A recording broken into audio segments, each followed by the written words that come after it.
a Republican of Iowa, also a prominent member of the Tea Party caucus.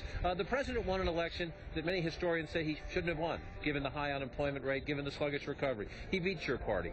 Your majority in the House is a little smaller. Democrats gained a bit in the Senate. Are Republicans chastened now? Do you feel the Republicans need to change in a second Obama term? Well, I think a few of them are, John, but I'm certainly not. And those of us who won an election, we see our constituents as deserving the best representation we can give them. We won elections, too. So this is an interesting day today, this peaceful transfer in a constitutional way of the power envisioned by our founding fathers. And they understood the separation of powers. They know that they knew there was going to be a clash and a confrontation and a struggle between the parties, but we also know we have to run this government. So it's going to be interesting as this unfolds. This should be a healing day, and then tomorrow morning we can start that harder work you mentioned. Well, let's talk about the harder work, and some of it divides your party internally. Other parts divide his party internally, but there's been a lot of talk that maybe immigration reform is a place where there can be some common ground. You've heard Marco Rubio in the Senate, Paul Ryan in the House, say maybe we can have a bill like George W. Bush, a Republican envisioned, that had legal status, maybe even citizenship, for those who are in this country illegally. Ballpark number about 10 million.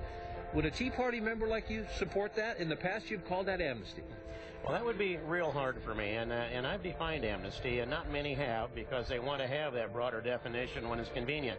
But to grant amnesty is to pardon immigration lawbreakers and reward them with the objective of their crime.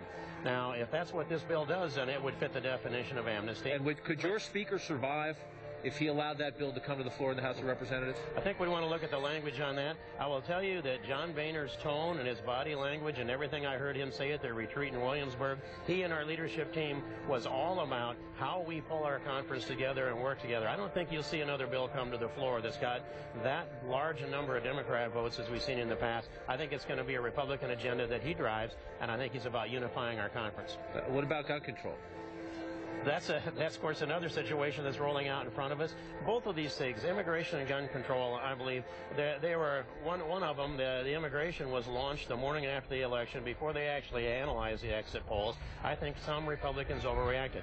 Gun control, we saw some of the same thing. Those people that wanted to confiscate guns, the anti-Second Amendment people, took an opportunity as soon as the Sandy Hook tragedy took place. Both of these things will be stretched out over time. The prudent things, hopefully, will come together. And that's the only thing that should get to the president's desk: constitutional, prudent decisions made by the House, the Senate, and the presidency. On the day of celebration, Congressman, appreciate your time. It does sound like, though, we're heading toward more of what's quite familiar in this town, solidarity.